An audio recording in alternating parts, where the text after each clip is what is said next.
wahdahu la syarikalah wa asyhadu TV, Madani TV, Rekan Dakta 107 FM Bekasi, LKC TV, kemudian mana Ustaz?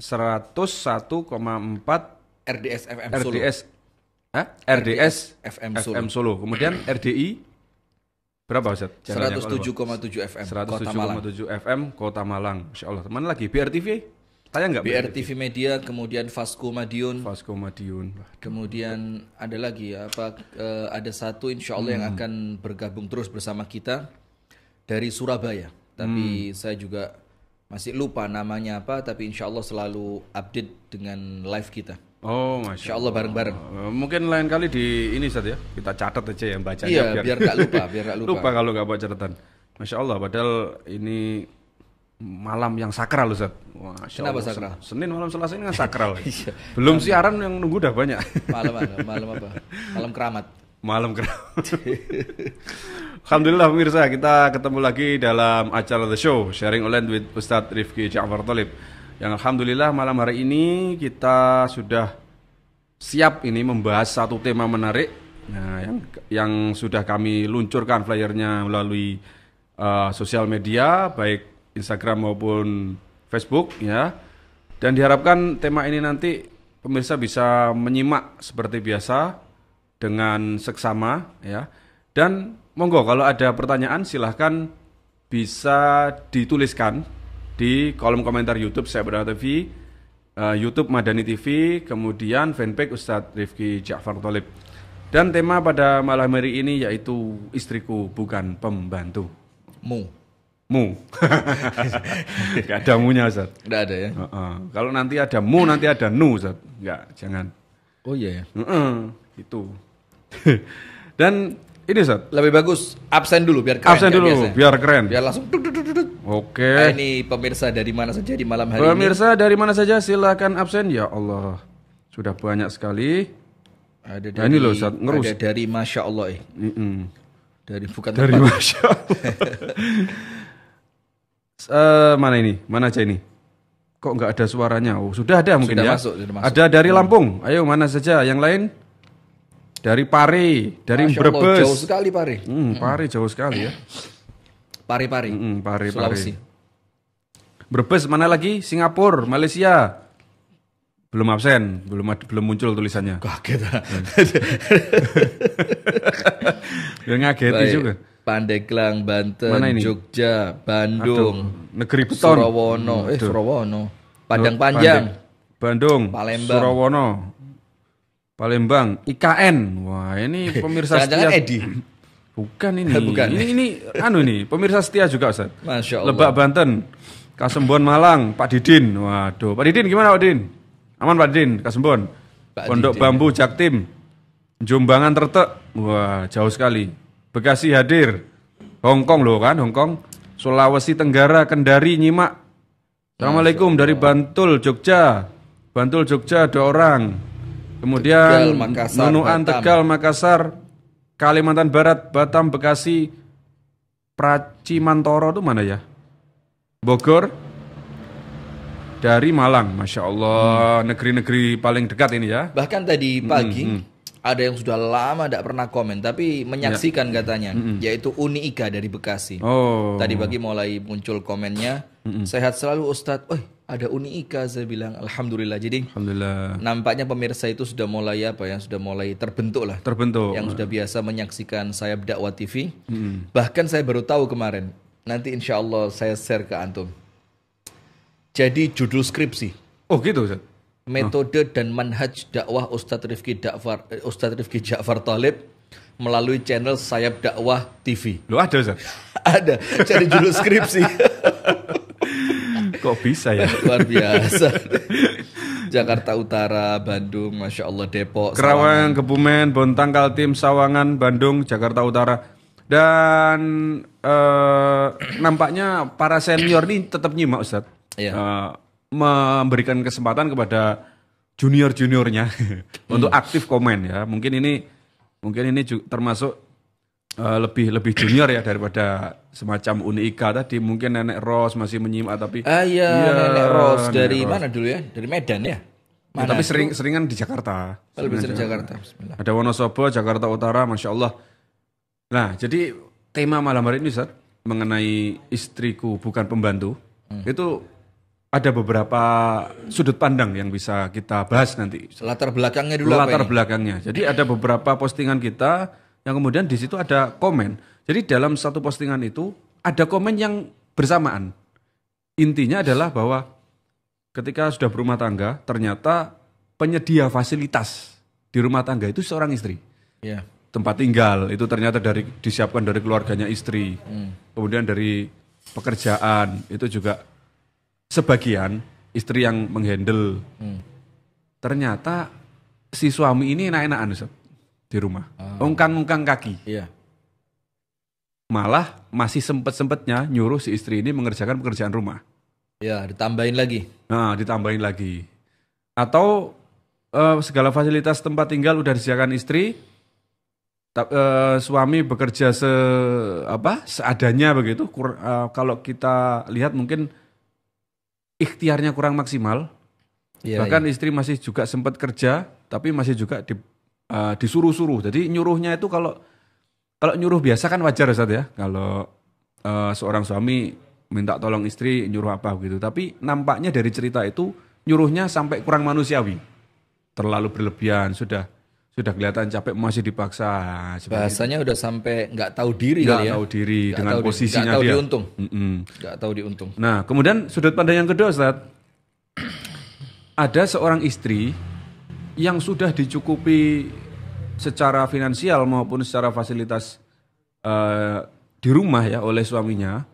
Kendaraan macam-macam, tetapi memang merasa betul. Diperlakukan seperti pembantu. Jadi bagaimana nanti kita membedakan itu, kemudian mendudukkan masing-masing keadaan ini. Ini nampaknya sama dengan tema sudah berapa lama yang kita bilang suamiku pelit. Oh ya. Jadi ada dua sisi juga kan, artinya ada di sisi pertama memang si suami yang betul-betul pelit. Iya. Tidak memberikan sesuatu yang cukup untuk anak dan istrinya. Tapi di sisi lain, seorang suami yang sudah menganggap, sudah saya kasih semua. Tapi dia atau istri itu yang merasa apa? Yang merasa kurang. Sehingga suaminya dianggap pelit dalam keadaan dia sudah berikan semuanya. Ya kira-kira senantiasa dua sisi seperti itu. Dua sisi. Nah, untuk itu kita langsung saja karena sudah banyak yang hadir. Kita baca lagi dari Padang Panjang lagi, Masya Allah. Masjid Raya Jihad, Ustaz. Ingat saya. Kebumen, kemudian Bogor, Tangerang, Jogja, mana? Ciamis, Lembang, Bandung Barat, Lembang. Semarang, Jati Bening, Bekasi. Masya Allah, tafadhol Ustaz. Baik, jazakumullah khair. Kalau kita ngabsen terus, kajian nggak mulai ini kayak ngabsen murid berapa kelas ini kan. Baik, barakallahu fikum, jazakallah khair al-akh Abu Syanu atas apa yang telah disampaikan. Assalamualaikum warahmatullahi wabarakatuh. Waalaikumsalam. Bismillahirrahmanirrahim. Alhamdulillahi rabbil alamin. Assalatu wassalamu ala nabiyyina Muhammadin wa ala alihi wa sahbihi ajma'in. A'udzu billahi minasy syaithanir rajim. Ya ayyuhalladzina amanu taqullaha haqqa tuqatih. Ittaqullaha haqqa tuqatih wa la tamutunna illa wa antum muslimun. Wa qala aidan wa min ayatihi an khalaqa lakum min anfusikum azwaja litaskunu ilaiha wa ja'ala bainakum mawaddatan wa rahmah. Nanti kita akan kata-kata baina. Inna fi dzalika la ayatin liqaumin yatafakkarun.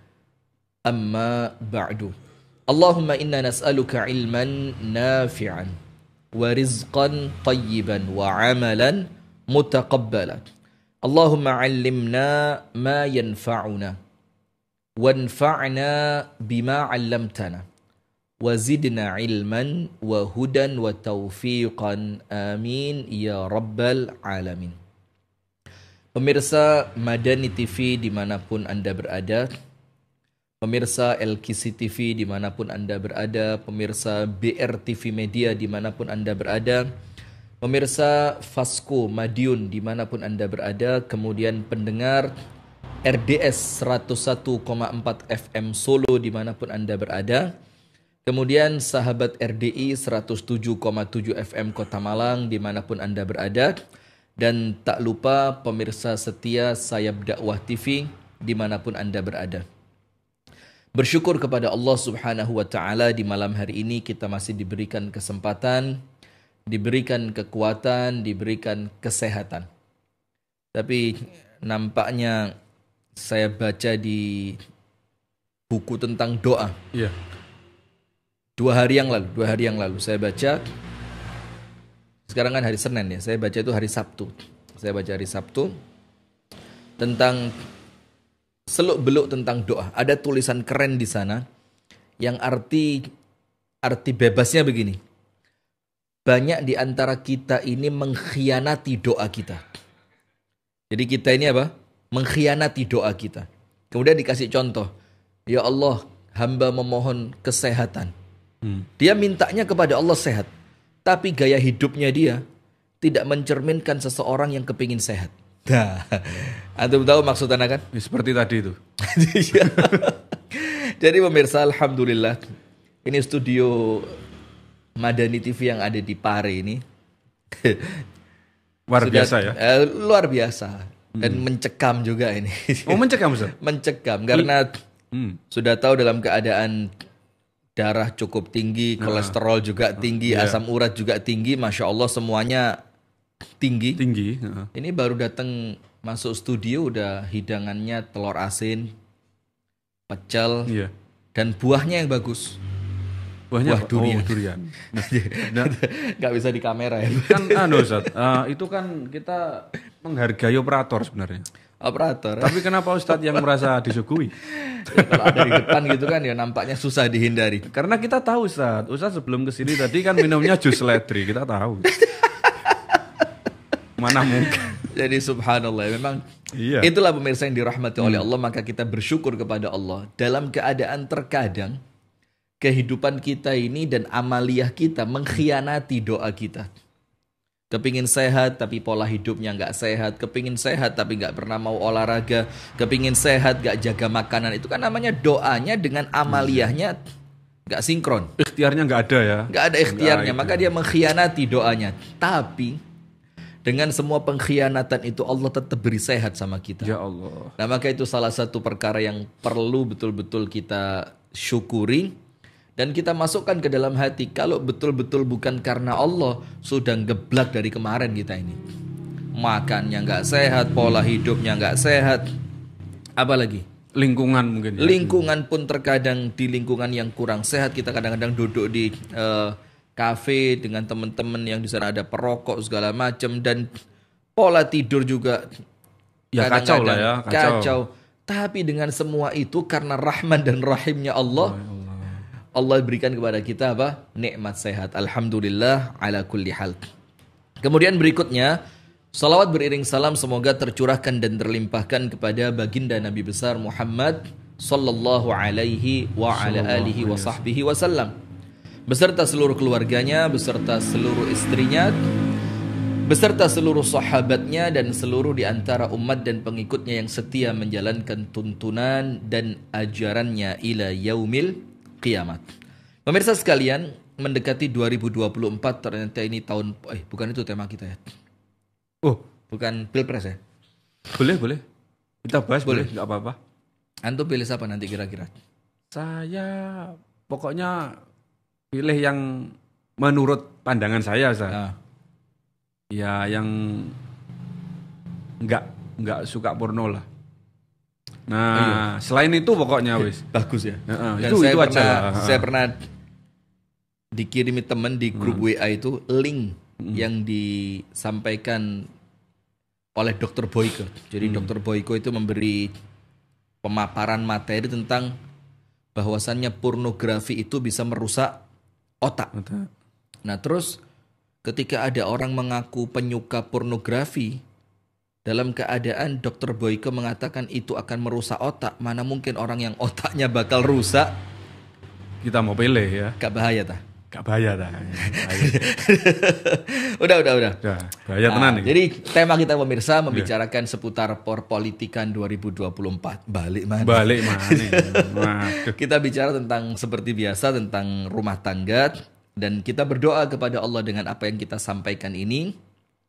Semoga benar-benar bisa menjadi pelajaran untuk kita bersama memperbaiki rumah tangga kita dengan tema yang kita sampaikan dan yang pemirsa saksikan. Semoga bisa menjadi apa? Ikhtiar kita yang dipandang oleh Allah bahwa kita betul-betul menginginkan rumah tangga itu menjadi rumah tangga yang baik. Karena kan sesuatu perlu ikhtiar kan? Dan ketika Allah memandang ada ikhtiar, walladzina jahadu fina lanahdiyannahum subulana. Allah akan beri jalan insyaallah untuk orang-orang yang bersungguh-sungguh di dalam ikhtiarnya. Maka materi semacam ini juga bentuk ikhtiar. Bukan kemudian kita menceramai pemirsa, kita sok pinter, sok alim, sok rumah tangga kita paling keren. Enak Ustadz ngomong gitu. Rumah tangganya Ustadz gak rusak sih. Apa tadi? Iya. Ya kalau rusak nanti juga dibilangi lagi kan. Rumah tangganya aja rusak. Kok sok ceramah tentang rumah tangga. Antum tulis gimana tadi? Bentar, cari. Coba dibaca. Ini penjelasan juga untuk kita bersama. Jadi artinya bagaimana memposisikan diri terhadap nasihat-nasihat yang kita terima. Ini dia, saya baca ya. Begini. Ada komen mau dibales, keburu dihapus. Begini komennya. Ustadz, begini komennya. Ustadz gampang aja ngomong soal rumah tangga. Ustadz gak ngalamin sih yang kayak saya. Jadi enak aja ngomong, ente gak ngalamin. Ya bener juga sih, tapi bukannya kalau misal rumah tangga diketahui bermasalah, mudah-mudahan Allah melindungi ya. Kemudian akan ada yang komen begini, rumah tangganya sendiri aja bermasalah, sok-sokan mau nasehatin orang lain. Cocok gak? Cocok gak? Jadi ya kayak, ya memang begitu sih sebenarnya. Jadi tidak harus menunggu sempurna untuk kemudian kita memberikan nasihat kepada orang lain. Karena nasihat itu juga ada dua sisi. Ada nasihat yang kita ini membentuk diri sendiri. Karena apabila kita menasehati orang lain, maka secara dalam tanda kutip terpaksa, kita pun akan menjadi orang yang nampaknya lebih dewasa. Karena apa?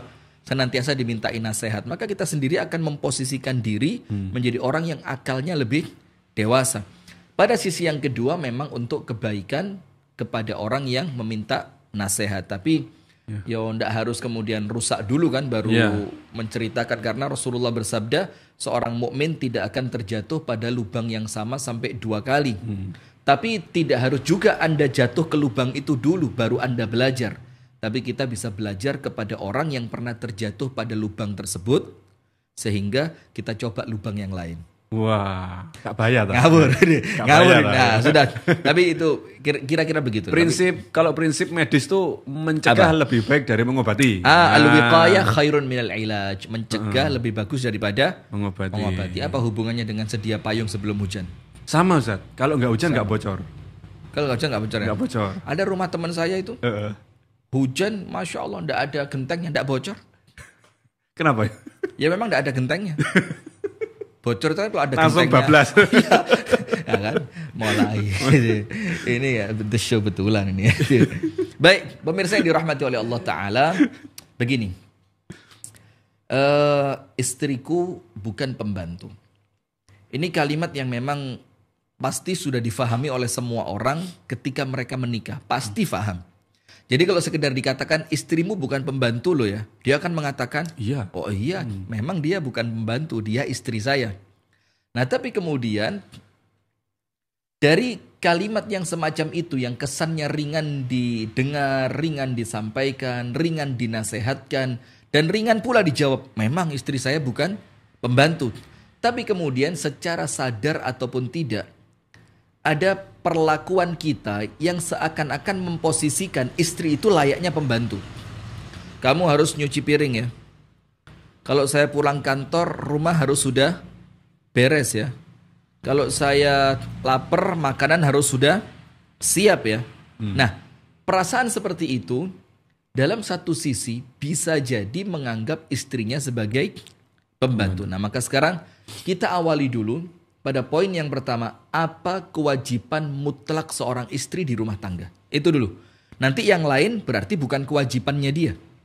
Artinya yang lain itu bisa menjadi kewajibannya istri atau menjadi kewajiban bersama antara suami dan istri. Nah, sekarang dulu hanya ada 2 poin yang diwajibkan di dalam Islam untuk dilakukan seorang istri ketika dia berumah tangga. Poin yang pertama, urusan ranjang. Itu sampai Nabi besar Muhammad SAW itu dalam tanda kutip itu membahasakan dengan bahasa yang kalau kita bayangin kok segitunya sih. Tapi untuk menunjukkan pentingnya perkara ini. Apa itu? Kalaupun seorang perempuan berada di atas untanya dan kemudian suaminya memanggil untuk keranjangnya, maka perempuan itu wajib turun. Dalam hadis yang lain dikatakan, dimanapun atau siapapun di antara perempuan yang mereka itu menolak ajakan suaminya ketika suaminya butuh biologis kepadanya, butuh berjima dengannya, maka malaikat melaknatnya sampai pagi. Kan begitu. Nah, maka kewajiban yang pertama yang wajib dijalankan oleh seorang istri, ya tetap ada pengecualian. Kalau sakit, kalau ada kendala, sedang capek, itu tentu pengecualian yang perlu juga difahami bersama antara suami dan istri. Maka poin pertama, apa yang wajib untuk seorang istri? Ada 2. Nomor 1, melayani suami di atas ranjangnya. Karena laki-laki ini mungkin gak sama dengan perempuan. Laki-laki ini kata teman saya, kalau sudah butuh, kemudian gak dikasih, itu Ngerayah. Enggak ya? bukan. Apa? Pusing, mungkin berkunang-kunang, Ya, tensi kalau bahasa Inggrisnya itu bludruk. tensi tinggi, Bludruk. sampai opnam enggak ya? Bukan karena Oh, itu. bukan ya. Ngawur itu. Nah, ini bahaya kalau ini.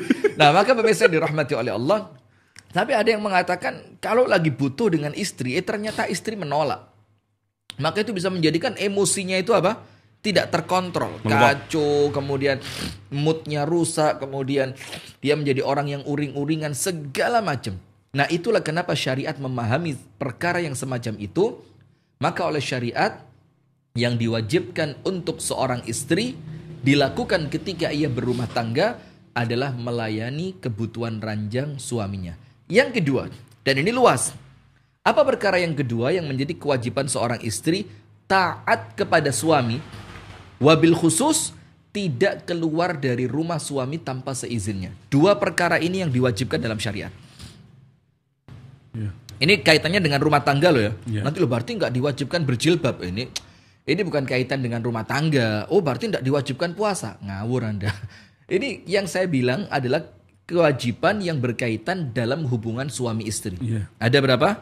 2. Ini yang kemudian banyak para ulama membahas 2 perkara ini. Nomor 1, melayani pada kebutuhan ranjangnya, dan yang kedua mentaati suami dalam keadaan dalam tanda kurung ketika suami melarangnya keluar rumah atau dilarang perempuan keluar rumah dari rumah suaminya tanpa seizin suaminya. Nah, itu 2 perkara itu. Nah, maka selain 2 perkara ini, maka bukan dikatakan wajib, tapi juga tidak dikatakan tidak wajib. Nah, bagaimana itu?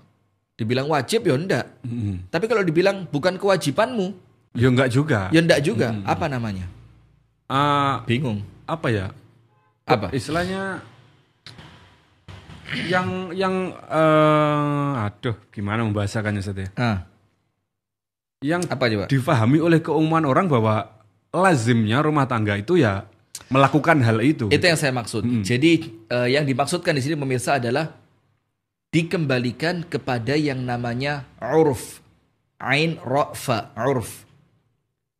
Urf itu artinya adalah urfun. Artinya adalah kelaziman atau keadaan yang ada di suatu daerah. Misalkan suku Jawa. Untuk suku Jawa, apa sih kelaziman-kelaziman yang itu menjadi kewajiban istri?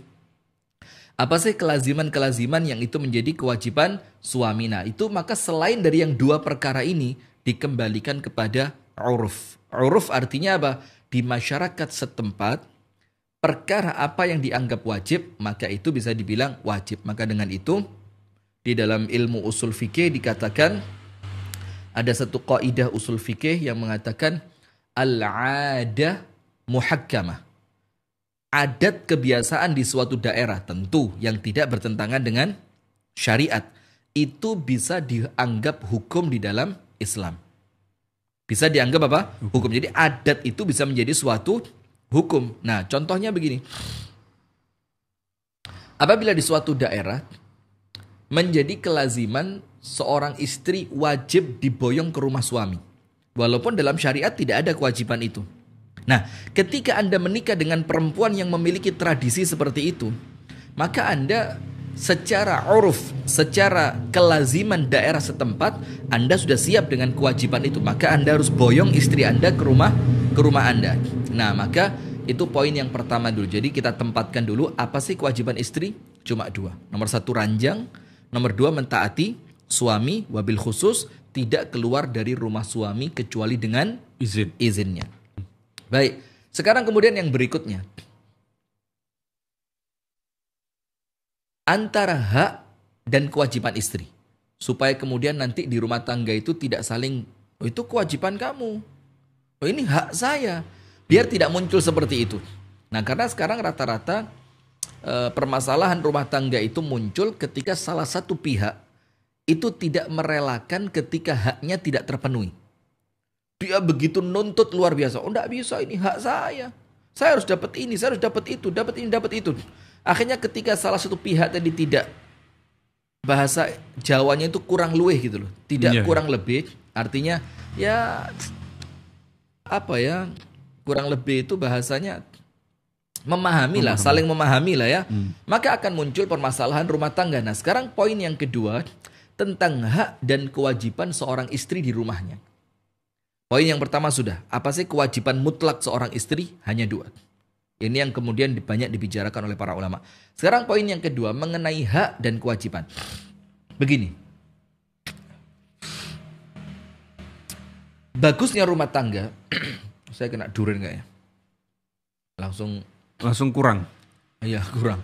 Mata berkunang-kunang kepingin duren lagi. Jadi ngelihat kamera karena durennya pas di bawah kamera. Jadi ngelihat kamera itu kayak seret. Boleh dibawakan ke meja? Jangan. Oh enggak ya? Merusak tatanan nih.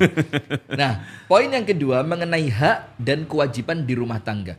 Wabil khusus untuk istri, secara umum untuk suami dan istri. Kaidahnya 1. Untuk perempuan. Untuk perempuan di dalam rumah tangganya, untuk istri di dalam rumah tangganya. Kaidahnya 1 dan suami wajib memahami kaidah ini. Allah firmankan di dalam Al-Qur'an, walahunna mithlul ladzi 'alaihinna bil ma'ruf.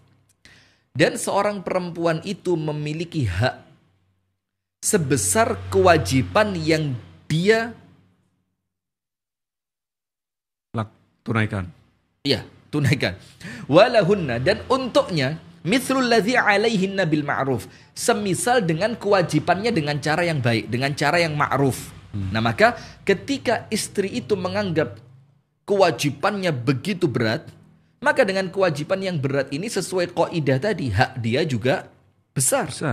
Nah, ketika seorang istri itu mengurangi kewajiban-kewajiban yang seharusnya dia lakukan, maka jangan salahkan suami ketika hak Anda pun tidak dipenuhi dengan sempurna. Nah, maka kaidah ini walahunna mithlul ladzi 'alaihinna bil ma'ruf dan haknya dia sebesar kewajibannya dengan cara yang ma'ruf. Nah, berarti seorang suami kudu ngerti.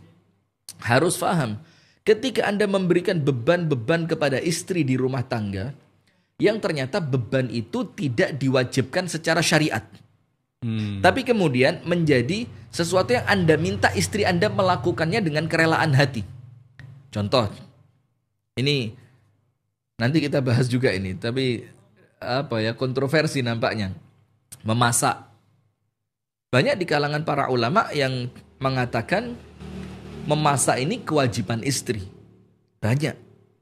Tapi ada juga di kalangan ulama yang mengatakan memasak bukan kewajiban istri. Kenapa begitu? Karena kewajiban memberi makan ada di tangan siapa? Suami.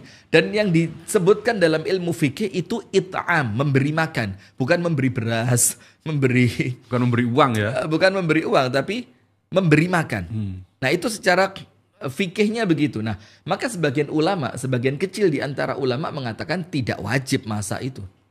Tidak wajib. Nah, sehingga ketika masa itu tidak wajib, tapi kemudian Anda berikan tugas itu kepada istri, yang awalnya tidak diwajibkan oleh syariat, maka tentu haknya dia ditambah. Apa ditambahnya? Ya jangan dibebani dengan tugas-tugas yang tugas-tugas yang lain. Karena dia sudah mengambil satu pekerjaan yang itu awalnya bukan tugasnya dia. Jangan ditambahi sudah masak, ditambahi ngepel. Sudah ngepel ditambahi nyuci, sudah nyuci ditambahi. Nah, tapi ingat di sini bukan kemudian kami ngajari perempuan untuk nuntut suami, bukan. Tapi di sini memahamkan suami. Karena selama ini yang disikatkan perempuan terus ya. Istri soliha, istri soliha, istri soliha. Jadilah istri yang taat kepada suami. Jadilah istri yang sabar supaya bidadari surga cemburu kepadamu. Nah, tapi kemudian justru nahkodanya yaitu suami ini juga harus digembleng terus. Kalau nggak gitu sembrono dengan suami ini kalau nggak digituin kadang-kadang juga dia merasa apa? Sembrono tadi akhirnya dianggap saya suami. Kamu nggak nurut sama saya neraka kamu. Bahkan Nabi Muhammad mengatakan kalaulah saya perintahkan seorang manusia sujud kepada manusia, saya perintahkan seorang istri sujud kepada suaminya kan. Wah, itu hadis dibawa terus ar-rijalu qawwamuna 'alan nisa. Nah, dengan pemahaman yang sembrono. Bukan cuma sembrono, dengan pemahaman yang ngawur sudah. Ngawur. Nah, maka dengan itu pemirsa yang dirahmati oleh Allah Subhanahu wa taala, dalam memahami hak dan kewajiban di sini, satu kaidahnya yang kita ulang dari awal tadi, walahunna mithlul ladzi 'alaihinna bil ma'ruf. Ketika Anda memberikan kewajiban-kewajiban kepadanya dengan berat, kewajiban yang besar, maka seimbangkan dengan Anda berikan haknya dia dengan besar pula. Misalkan tiap hari capek di rumah nggak pernah kita ajak keluar, maka harus ada waktu keluar yang langsung menyenangkan bersama dia. Paham nggak? Jadi kewajiban yang awalnya bukan kewajiban istri, tapi kemudian oleh suami diserahkan kepada istri dan istri melakukan itu. Merawat anak, bersih-bersih rumah, masak, dan yang lainnya. Pokok pekerjaan rumah tangga. Sudah. Dan dalam waktu sepekan dia tidak keluar rumah sama sekali. Maka ketika suami memahami itu dianggap sebagai kewajibannya istri, maka Anda harus ngerti, dia dengan semua pengorbanannya memiliki hak yang besar. Harus ada 1 hari full untuk istri keluar. Harus ada, kalau bahasa orang diet itu apa? Cheating day apa? Cheating day. Apa cheating day itu? Cheating day, hari bebas setelah di-pressure dengan batasan-batasan ya, batasan-batasan makan. Kemudian di 1 hari dia bebas mau makan apapun. Bahkan batu kalau perlu, monggo dimakan. Pemirsa, saya sampaikan serius pemirsa ya. Ada larangan karena kita mendekati ibadah kurban ya. Kita mendekati ada larangan. Dilarang beli kambing kurban dari batu. Jadi ada larangan dari panitia-panitia kurban, dilarang membeli kambing kurban dari batu. Itu dilarang. Baik ya, kita lanjutkan. Sudah itu penjelasannya apa? Itu maklumat penting ya, iklan. Iya, iklan. Nah, sama seperti yang Allah Abu Syanum. Jadi kalau nggak dijelasin bahaya. Bahaya. Nanti jelasin. Kenapa Ustaz? Kenapa Ustaz nggak boleh gitu, beli? Pura-pura nggak tahu. Kira-kira. Saya nggak tahu. Saya nggak tahu Ustaz. Pengen tahu? Sebenarnya sudah tapi pengen. Kamu nanya. Gak bayar tah. Nah begini. Maksudnya batu di sini bukan kota wisata Batu. Tapi apa? Bahannya dari batu. Kambing, patung kambing dari batu atau apalah. Tapi saya sering lihat dari batu itu macan Ustaz. Kambing jarang saya. Iya, macan. Pucon ada ya? Pucon bukan batu apa? Kok macan dari batu? Ya macan itu, macan. Iya, patung. Udah, kita lanjutkan. Nah, maka seperti Al-Akh Abu Syanum tadi sampaikan, semakin kita banyak bercanda, semakin susah yang motong-motong video nanti. Seperti yang Al-Akh Abu Syanum sampaikan, artinya ketika orang di pressing dengan diet ketat, tentu untuk kemaslahatannya kan, untuk kesehatannya, untuk fisiknya, untuk supaya tenaganya juga lebih kuat segala macam, maka untuk kembali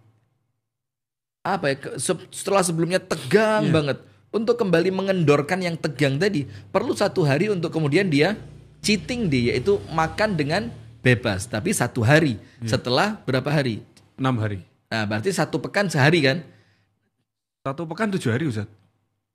Ya betul, 1 pekan 7 hari. Senin, Selasa, Rabu, Kamis, Jumat, Sabtu, Ahad. Tapi maksudnya cheating day-nya itu loh. Iya, sehari. Nah, cheating day-nya kan setelah 6 hari. Kalau 1 pekan 7 hari. Ya baguslah, daripada darah saya naik pemirsa ya. Baik, nah maka apa yang dimaksudkan di sini itu untuk kembali mengendorkan sesuatu yang sebelumnya tegang. Nah, bagus kalau istri nggak menuntut itu. Dan lebih bagus lagi, istri nggak nuntut, suami pengertian. Nah, top. Sehingga ketika suami pengertian, dalam keadaan istri tidak menuntut, maka istri akan menganggap apa yang dilakukan suami itu keutamaan. Sehingga dia akan semakin dengan ketulusannya mengabdi untuk rumah tangga suaminya. Nah, tapi yang jadi masalah ketika istri nuntut, suami nggak pengertian. Ini akan muncul masalah besar di rumah tangga itu. Nah, malah terang-terangan menolak ya. Kamu istri yang suka menuntut. Nah. Iya, kamu ini istri yang nggak tahu diri. Kamu dulu siapa? Kamu dulu perempuan sebelum saya nikahi. Sekarang tetap. Setelah saya nikahi kamu jadi ibu sekarang. Macam-macam, tambah ngawur lama-lama. Nah, sudah. Maka dengan itu pemirsa, poin kedua yaitu mengenai memahami hak dan kewajiban di dalam rumah tangga. Bagaimana caranya supaya rumah tangga itu menjadi baik di dalam hak dan kewajibannya? Maka seorang suami harus faham benar bahwa istri itu memiliki keterbatasan. Baik secara fisik, baik secara keilmuan, baik secara emosional, baik secara finansial, macam-macam. Sehingga ketika ia menjalankan sesuatu yang di luar batas kewajibannya, maka Anda harus faham. Ucapan terima kasih sampai disebutkan di dalam Al-Quran, wala tansawul fadla bainakum. Janganlah kalian saling melupakan keutamaan antar kalian, antara suami dan istri. Suami sudah rela menjagakan istri. Istri sudah rela memasakkan untuk suami. Istri sudah rela kemudian mencucikan baju suami. Istri sudah rela membersihkan rumahnya suami. Nah, karena itu muncul dari kerelaan hati, seorang suami harus memberikan haknya dia. Karena seakan-akan kalaupun itu kewajiban sudah dilakukan. Berarti sisa dia nunggu apa?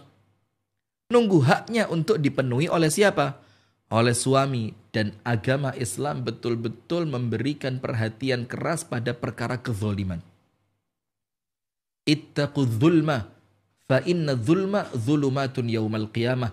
Jangan sampai kalian melakukan kezaliman. Takutlah kalian, khawatirlah kalian terhadap kezaliman. Karena kezaliman itu adalah kegelapan kelak pada hari kiamat. Allah Ta'ala berfirman dalam hadis Qudsi, Ya ibadi, inni haramtu zulma ala nafsi, wa ja'altuhu bainakum muharrama, fala tazalamu. Wahai hambaku, kata Allah, aku jadikan kezaliman itu haram untuk diriku. Tidak ada ceritanya Allah Ta'ala zalim kepada siapapun.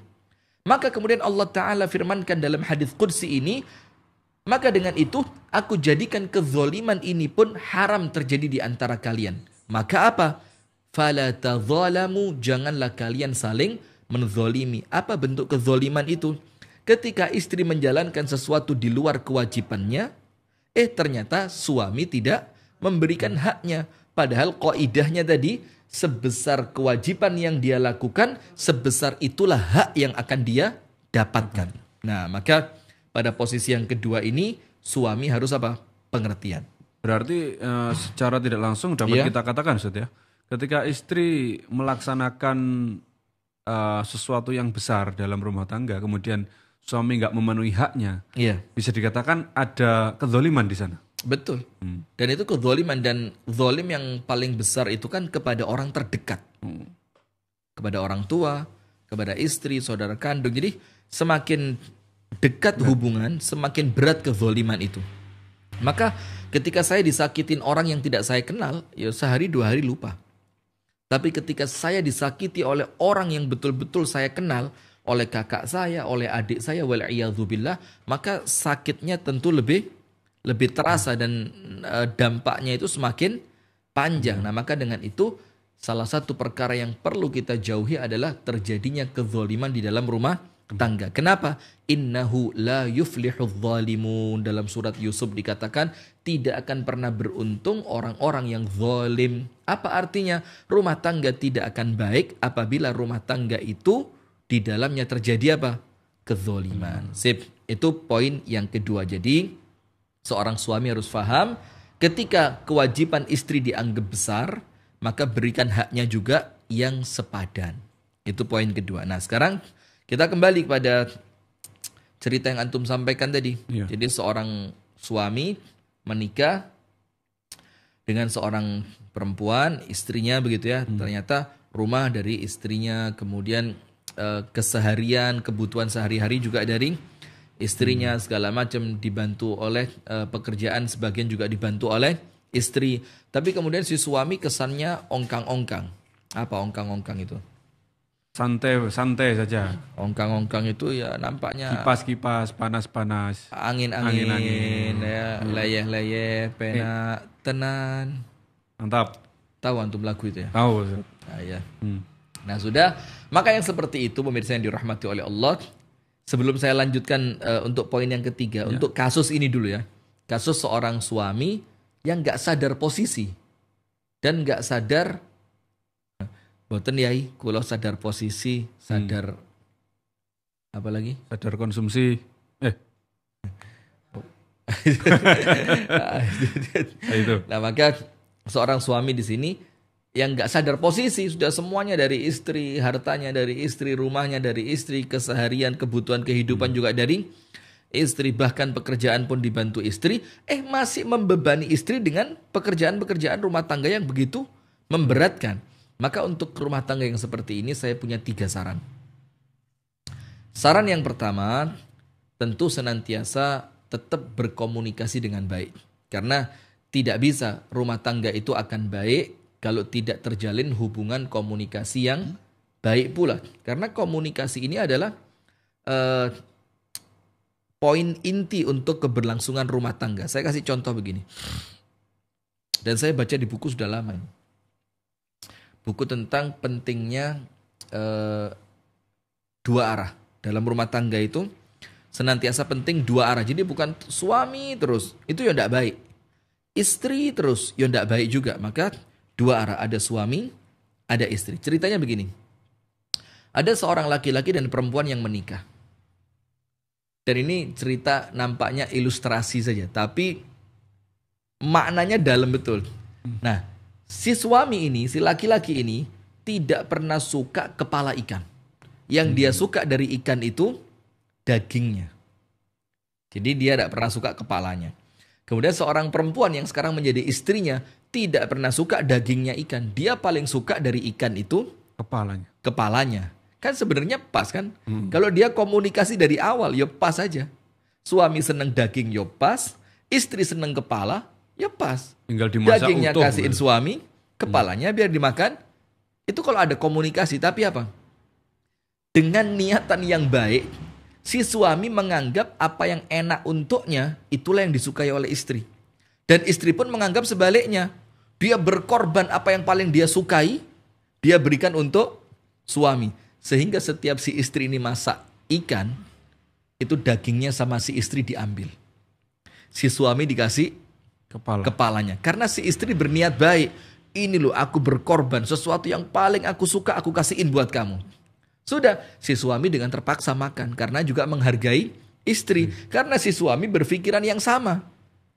Apa yang paling aku sukai, aku berikan untuk istriku. Berkorbanlah. Tapi berapa lama bertahannya? Setelah sehari, 2 hari, sebulan, 2 bulan, setahun, 2 tahun. Ketika muncul masalah ikan pun jadi masalah akhirnya.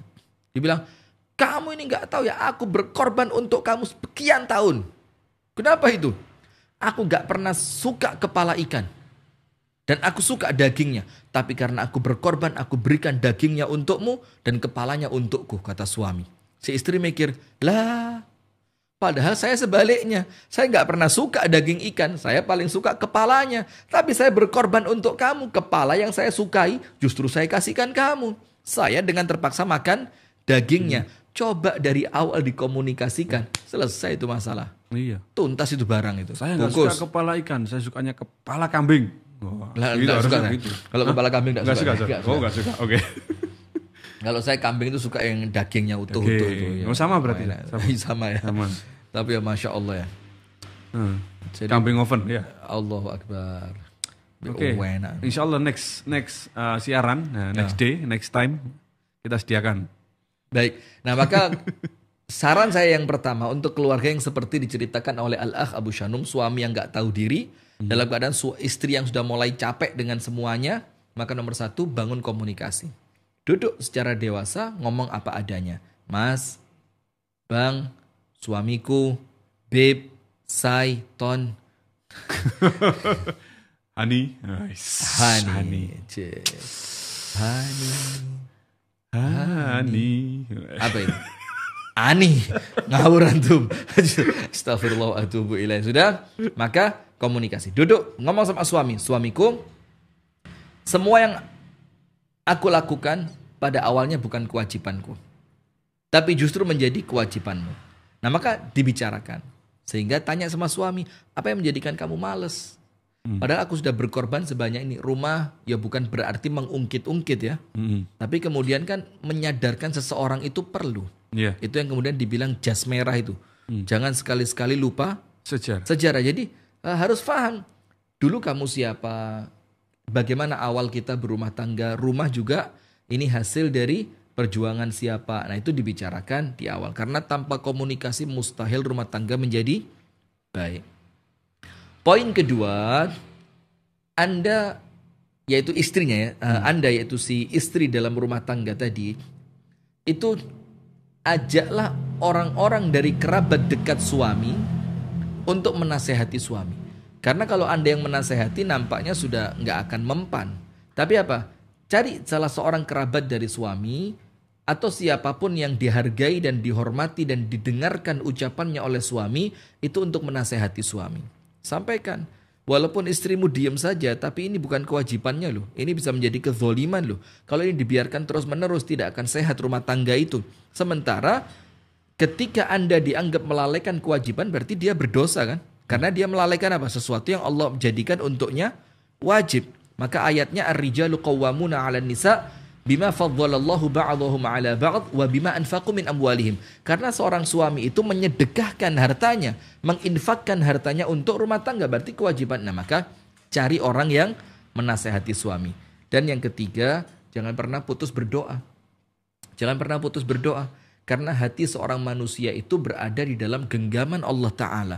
Di dalam kekuasaan Allah Subhanahu Wa Ta'ala. Maka ketika Anda banyak berdoa, maka insya Allah di sana Allah akan berikan jalan keluarnya. Sip, itu jawab tentang kasus antum ya. Iya. Nah sekarang kita kembali pada poin yang ketiga.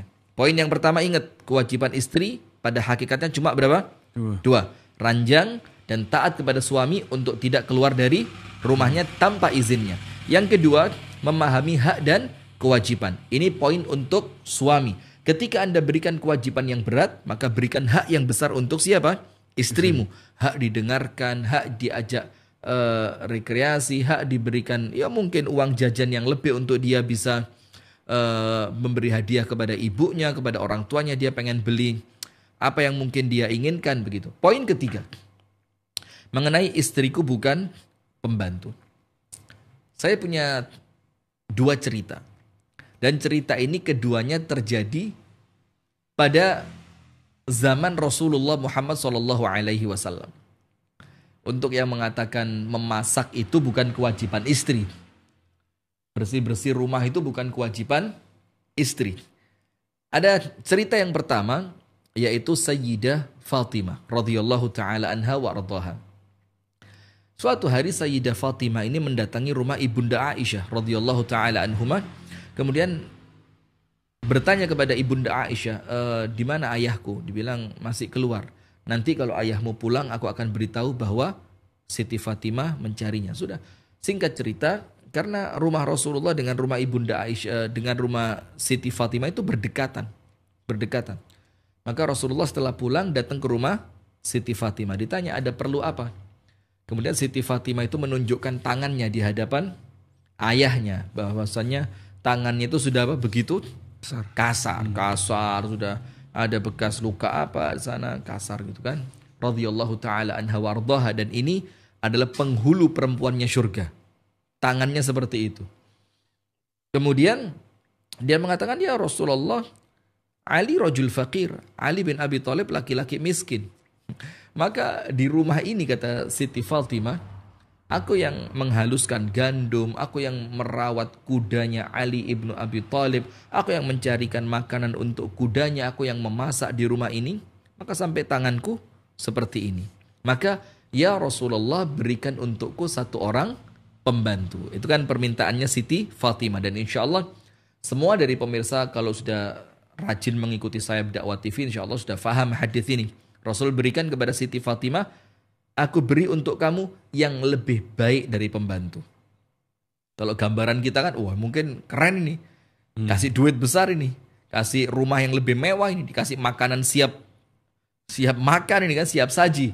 Ternyata apa yang lebih baik dari pembantu yang Rasul berikan kepada Siti Fatimah? Diberi satu amalan yang menjadikan pekerjaan rumah itu terasa ringan. Apa amalannya? Zikir sebelum tidur. Subhanallah 33, Alhamdulillah 33, Allahu Akbar 34. Jadi Allahu Akbarnya bukan 33 tapi 34, sehingga genap 100. Apa Rasul katakan? Itu khairun laki minal khadim.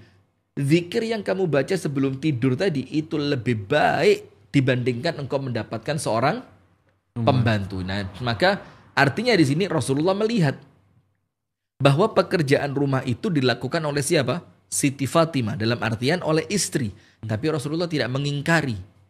Berarti apa? Itu namanya sunnah taqririyah. Sunnah yang oleh Nabi Muhammad tidak diingkari. Sama Nabi Muhammad itu dibiarkan. Jadi artinya apa?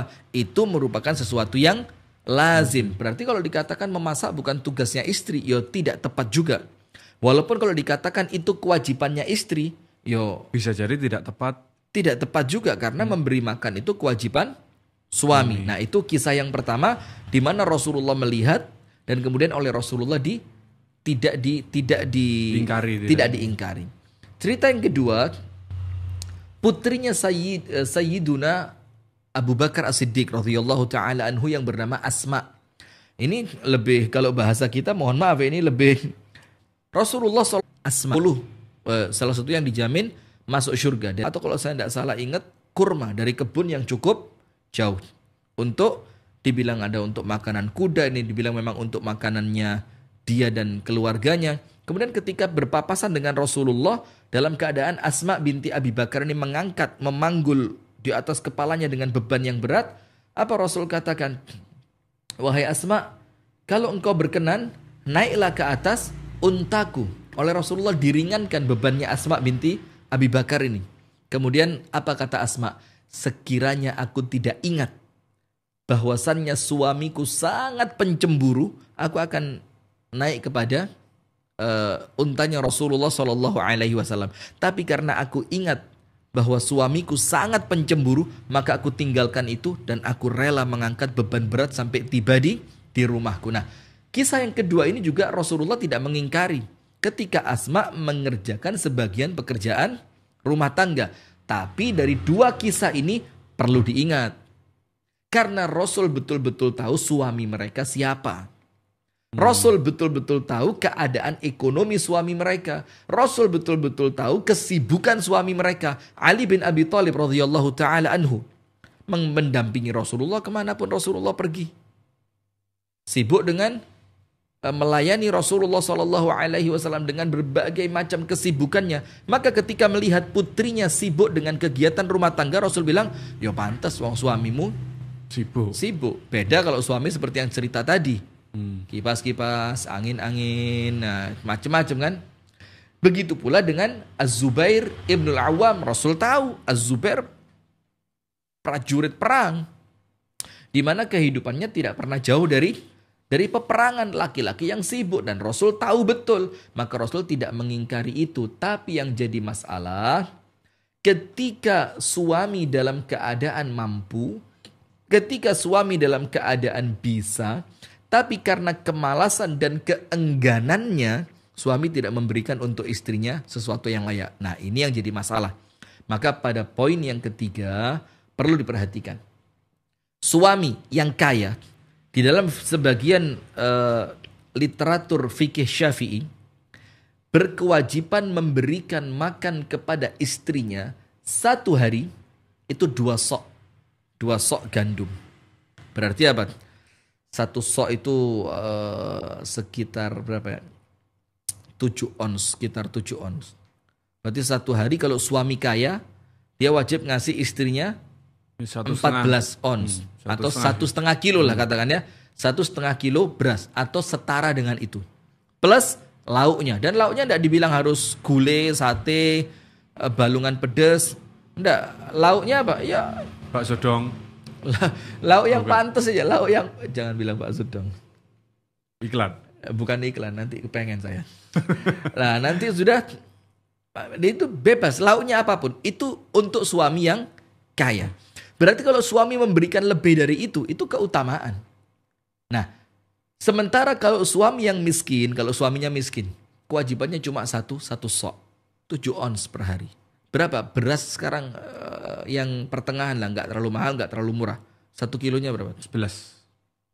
Kalau katakan 7 onsnya berarti 8.000 lah kira-kira ya. Nah, itu yang diberikan sehari. Kalau sama lauknya katakanlah 10.000. Mungkin lauknya dia beli tahu, beli tempe 2.000, cukup sudah 10.000. Kalau memberikan di atas itu maka itu keutamaan. Itu makanan. Sekarang pakaian.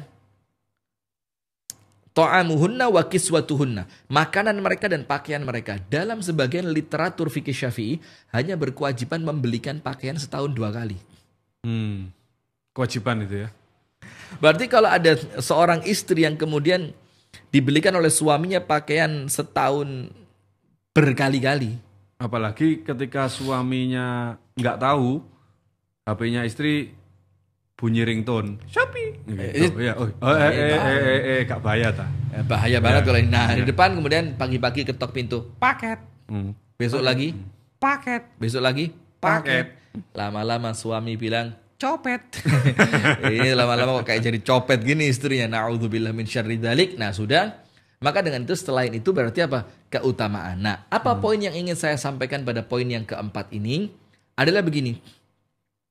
Ketika suami itu memahami bahwasannya istri berada di bawah naungannya, baik makanan atau pakaiannya, berarti dengan itu Anda juga perlu tahu kebahagiaannya, kenyamanannya, ketenangannya, kesehatannya juga menjadi tanggung jawab Anda.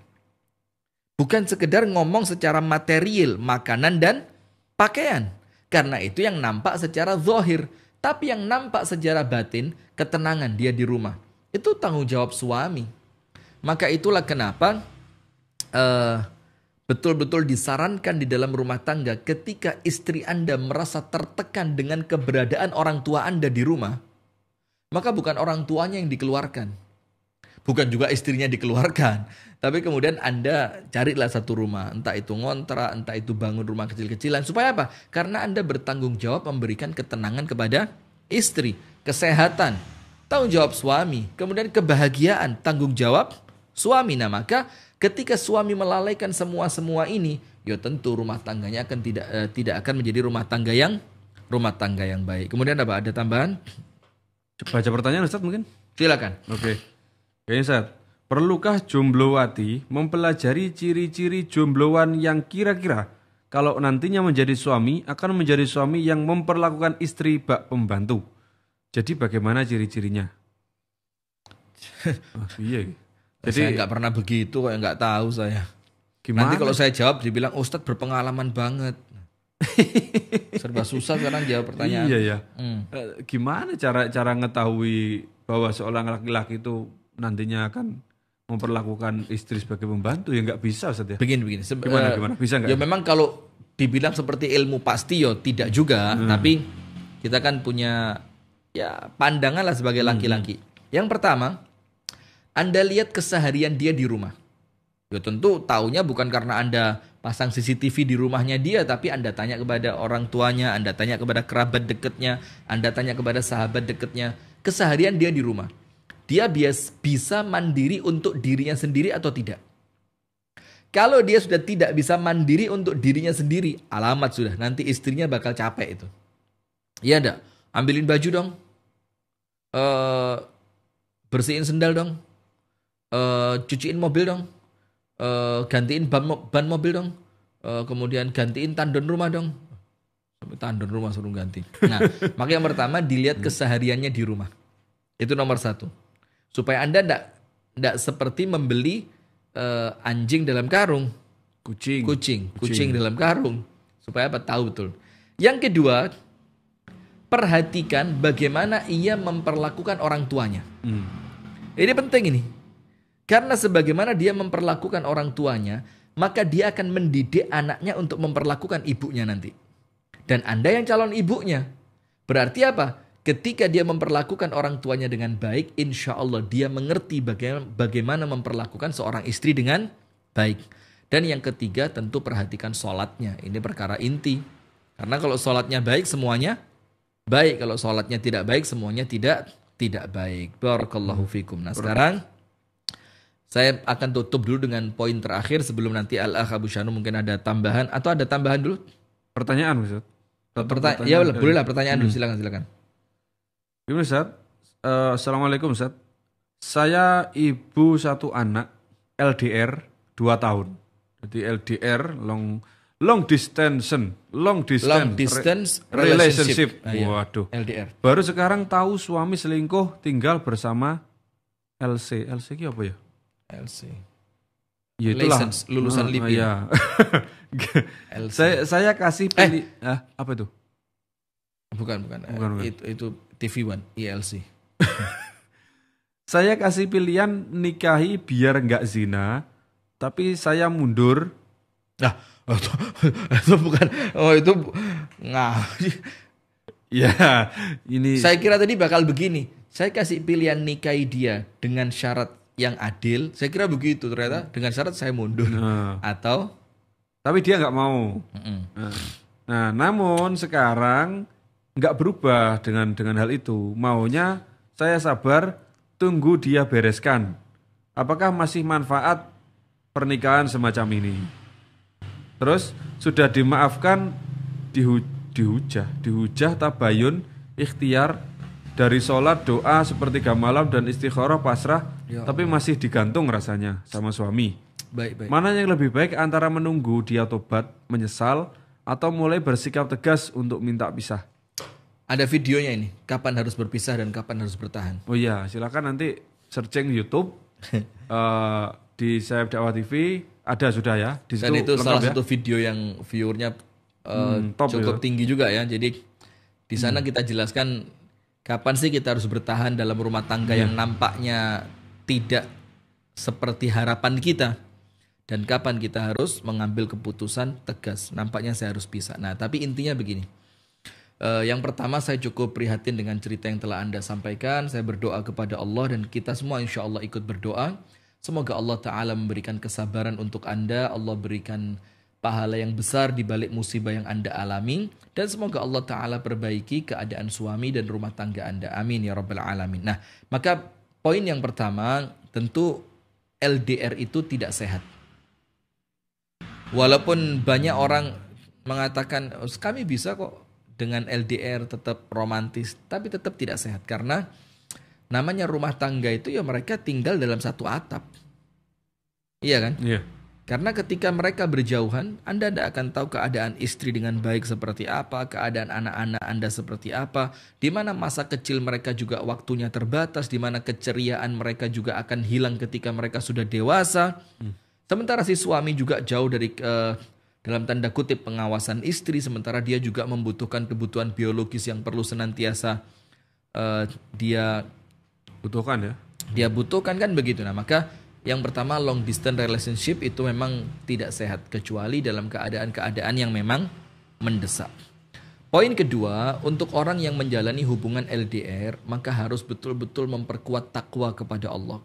Bentengi diri Anda dengan ketakwaan kepada Allah. Ibadahnya dikuatin. Kalau jauh dari istri, kalau jauh dari suami, banyakin puasa. Karena puasa itu menjauhkan Anda dari gangguan setan, meredam syahwat-syahwat yang buruk. Maka perkuat takwa, jangan pernah berhenti zikir, baca Al-Quran. Kemudian poin yang ketiga, untuk orang yang LDR, perkuat husnudzon. dengan ikhtiar. Bukan husnudzon tanpa ikhtiar. Perkuat husnudzon dengan ikhtiar itu artinya adalah kita membangun husnudzon kita kepada pasangan dengan apa? Sering-sering komunikasi, walaupun tentu terbatas komunikasinya. Video call, berkirim foto, telepon, kirim pesan, kasih untuk istri itu kegiatan Anda hari ini apa? Itu untuk membangun apa? Husnudzon. Dan untuk Anda apa solusinya sekarang, ya kan? Itu untuk yang long distance relationship tadi.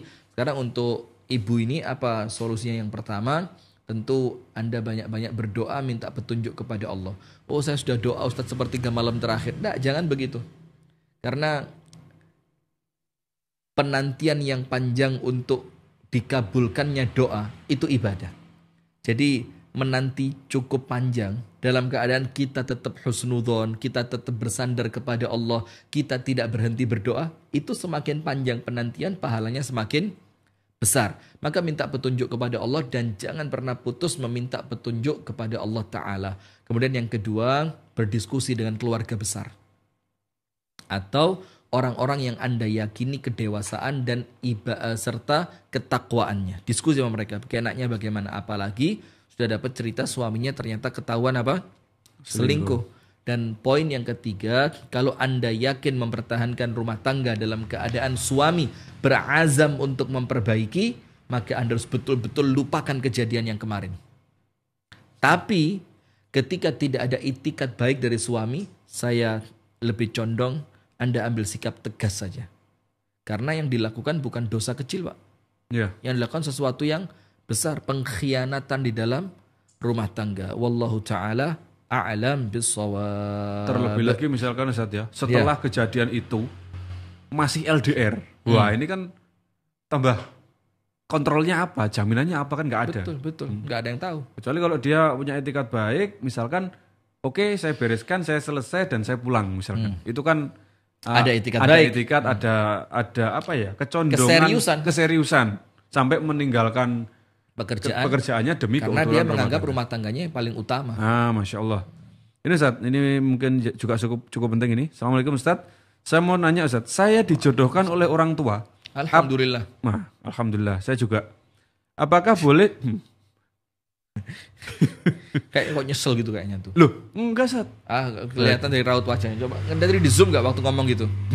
Wajahnya kayak saya juga. Kayak ada gini. Enggak lah. Baca pertanyaan kan. Assalamualaikum Ustadz, saya dijodohkan dengan orang tua. Saya bilang alhamdulillah. Saya juga. Kenapa ada geleng-gelengnya dulu? Coba bisa diulang nggak yang poin tadi itu, yang geleng-gelengnya? Bisa, nanti di setel lagi. Apakah boleh saya menolaknya? Apakah boleh saya menolaknya karena saya nggak srek lihat wajahnya? Boleh. Walaupun dari segi penghasilan dia sudah mapan dan soleh. Aduh, Mbak, wajah yang kurang tampan termaafkan dengan dompet yang tebal. Allah. Potong. Jangan. Oh, jangan. Bahaya. Potong kambing maksudnya. Iya. Wajah yang kurang tampan termaafkan dengan dompet tebal. Karena Anda hidup sama dia panjang. Nampaknya finansial penting untuk hidup yang panjang tadi. Dari sekedar wajah yang nanti bisa jadi semakin lama semakin berkurang. Atau gini Ustaz. Ya, tapi hartanya bisa berkurang ya. Enggak, misalnya gini kan mapan ya, sudah mapan dan soleh. Nah, berarti secara spiritual kan udah ganteng gitu ya. Tinggal fisik. Ya tinggal gunain kemapanannya aja untuk merubah fisik gitu loh. Iya. Ngeramut. Jadi tinggal bagaimana kita yang menyikapi. ngerawat, tapi intinya boleh enggak menolak perjodohan yang digagas oleh orang tua? Jawabannya boleh. Oh boleh Ustaz. Dan orang tua tidak boleh memaksa anak untuk menikah. Tidak boleh, apalagi anak perempuan.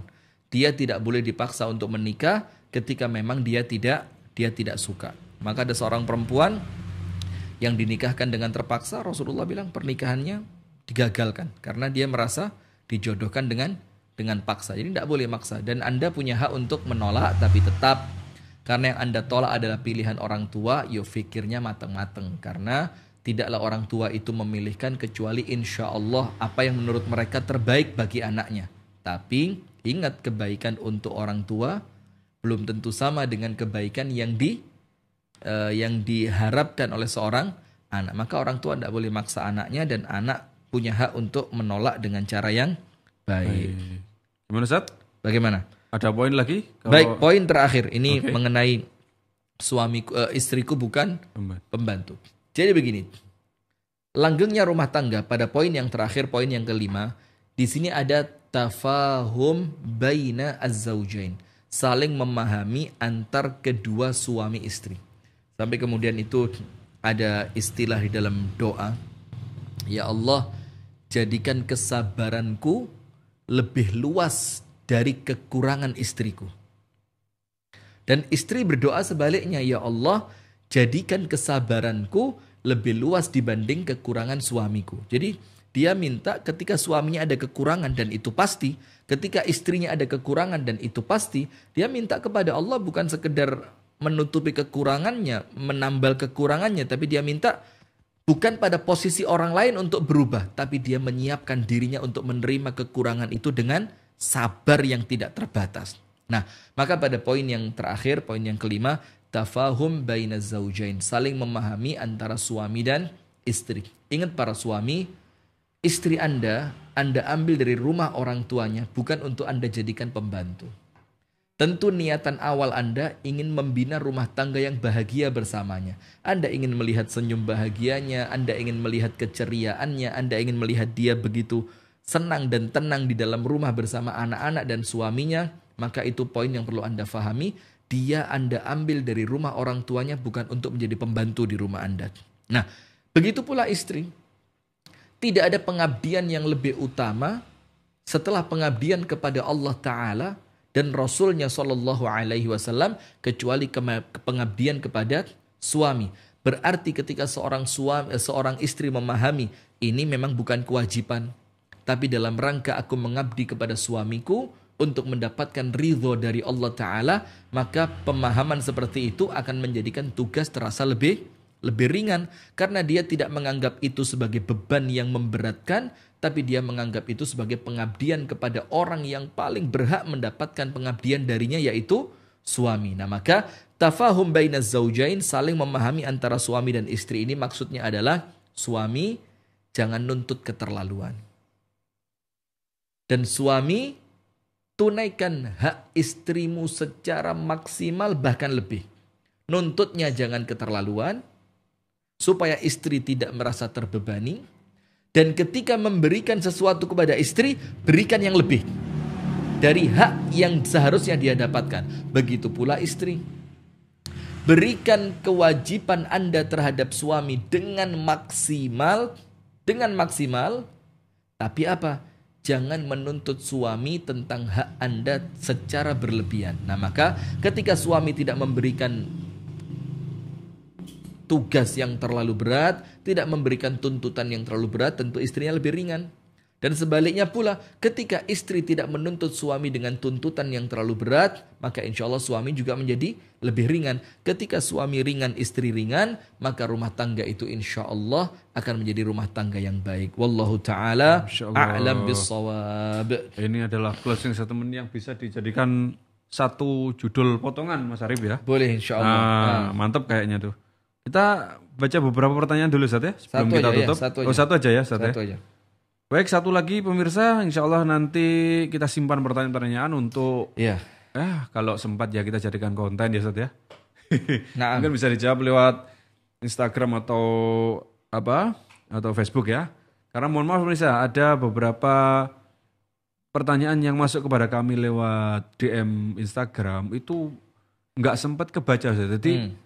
Jadi notifikasinya muncul, tetapi ketika kita masuk ke menu inbox-nya itu nggak tampil ternyata. Saking banyaknya. Saking banyaknya seperti itu. Ketika diklik notifikasi ketika pas muncul baru bisa. Tapi ketika disengaja ke room inbox-nya itu ternyata nggak ada gitu loh. Nah, kita juga kesulitan mengakses itu. Nah, kita baca satu pertanyaan, Ustaz. Silakan. Ini dari suami ya, ini kayaknya suami yang bertanya nih. Assalamualaikum Ustaz, mau tanya Ustaz, saya sedang merasa tertekan dengan keadaan rumah tangga saya karena istri saya terlalu dominan Iya. sehingga saya tidak bisa mengambil keputusan. Mohon jalan keluarnya. Sebelum istrinya dominan tadi apa? Tertekan. Karena istrinya terlalu. Karena istrinya terlalu Baik. dominan. Jadi begini. Perkara semacam ini bukan perkara yang jarang ditemui.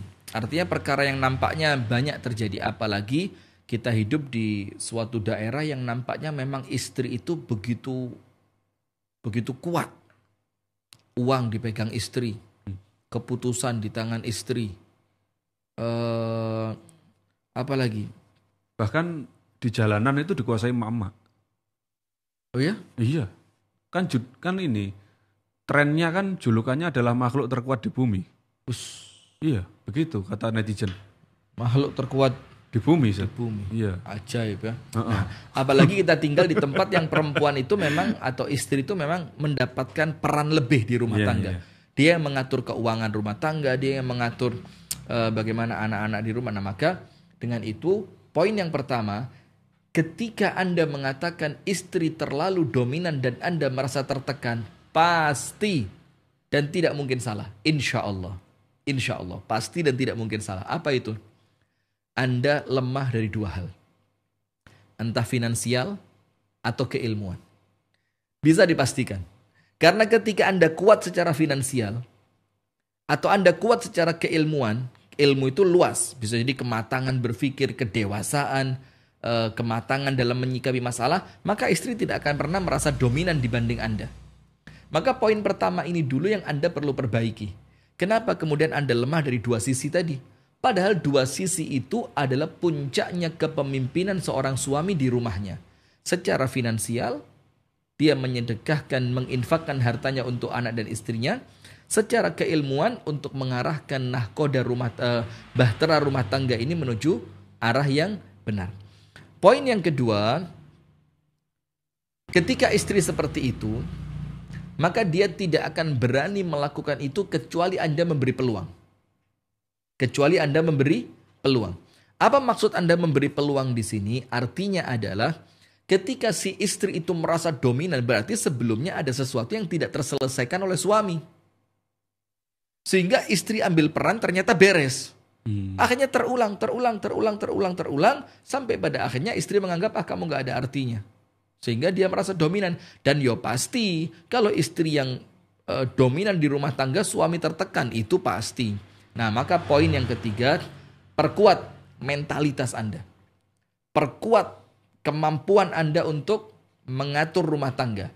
Dan bekerja yang keras, bekerja yang sungguh-sungguh. Ketika Anda memiliki semua itu, insya Allah perlahan istri Anda akan Anda balik dalam keadaan Anda yang dominan atasnya. Tapi ingat, ini kita sampaikan bukan untuk menang atau kalah, menangan, kalahan, bukan. Tapi untuk apa?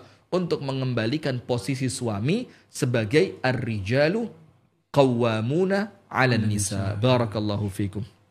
Masya Allah, nampaknya pembahasan pada tema istri hubungan pembantu kali ini cukup tuntas, Ustaz, ya. Alhamdulillah. Insya Allah kalau ada usulan-usulan tema atau studi kasus mungkin dari pemirsa, silahkan bisa dikirimkan, mungkin lihat DM Instagram atau DM inbox Facebook. Kalau dipikir-pikir, Abu Shanum ini dilihat-lihat mirip sama aktor drakor Dots, temannya So Jong Ki. Siapa ini? Kim Jong Il. Saya juga nggak tahu. Mirip sama drakor. Coba dikirimkan fotonya Ibu Safinah Yaza. Sebetulnya ada fotonya. Memang ada. Ini saya tutup pakai, kelihatan nggak ini? Ada tulisan perbaiki sholatmu maka Allah akan perbaiki hidupmu. Tahu nggak di belakangnya apa? Ini di belakangnya itu helmnya Satria Baja Hitam. Ditutup. Helmnya apa itu? Kamen Rider. Oh, Kamen Rider dulu kan. Jadi memang ada sedikit lah Jepang, Korea, Cina Ya gitu. nggak apa-apa lah mirip itu. Pokoknya nggak mirip Kim Jong Un aja lah. Gak bahaya lah. Baik, langsung tutup. Baik, pemirsa, boleh nanti kirimkan usulan. Kita mau bahas tema apa, kita mau studi kasus apa misalkan, boleh kirimkan ke nomor admin. Tadi udah di-pin ya. Udah di-pin di mana? Di kolom komentar YouTube itu ada itu. info WhatsApp kajian. Nah, di situ juga bisa masuk ke grup-grup kajian yang nanti insya Allah akan dapat daily booster, nah, semacam itulah, atau motivasi video dari Ustadz Rifki Ja'far Thalib. Nah, silakan, itu ada di kolom komentar YouTube Saeb Dakwah TV, itu sudah dipin. Nah, yang warna biru itu ya, warna biru. Kok di mana itu, di komentar paling atas itu nempel terus itu ya, Saeb Dakwah TV, info WhatsApp kajian URJT. Nah, itu silakan diikuti, nanti bisa kirimkan usulan-usulan atau pertanyaan atau tema untuk kajian-kajian The Show berikutnya. Nah, monggo, itu ada link grupnya juga, nanti bisa masuk grup. Insya Allah kita saling berbagi di sana, dan semoga ini bermanfaat untuk Anda dan merupakan amal jariah kita, Ustaz ya. Dan juga penyemangat. Penyemangat kita. Penyemangat juga. Semakin banyak atensi dari Anda, kita juga insya Allah akan semangat.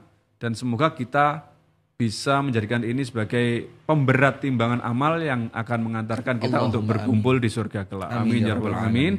Kita tutup perjumpaan kali ini, perjumpaan The Show pada malam hari ini dengan doa kafaratul majelis. Subhanakallah bihamdik, asyhadu an la ilaha illa anta, astaghfiruka wa atubu ilaik. Ada kurangnya, ada sesuatu yang kurang berkenan, kami mohon maaf yang sebesar-besarnya. Assalamualaikum warahmatullahi wabarakatuh. Waalaikumsalam warahmatullahi wabarakatuh.